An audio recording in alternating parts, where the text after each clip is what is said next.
So I'm going to give you some examples of this in another industry, just to really help you see that you know, there are different ways of doing things. So if you look at the British Airways flight, you know, the same plane is going to the same location, and the majority of people on the plane are flying economy.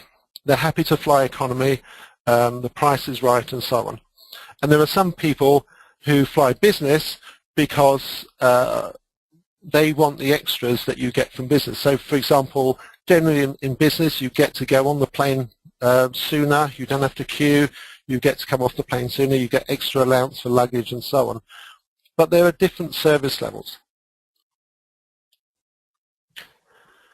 If you have just one service level, then it's really hard. You know, if there's no difference between private and NHS, why would people pay the extra? There needs to be a difference. There is a different way that you could look at this as well. It's looking at the EasyJet type model. So EasyJet, they have just one plane. Everybody gets the same kind of seat. And if you're very quick, you get onto a really good seat, and if you're not, then fine. You just sit where you can. But you can buy extra services. For example, you can buy speedy boarding. Now, I hate queuing, so I'll fly EasyJets, but I'll always get speedy boarding because I don't like to have to queue up for 3/4 of an hour. And I like to just be able to whistle through. But I will pay extra for that, and I will value that. And I know what it's like to do it, and I know what it's like to not.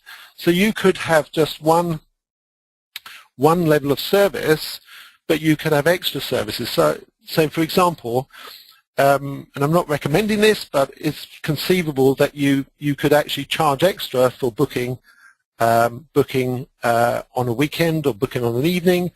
If you're adopting an EasyJet model, you could charge extra for additional services.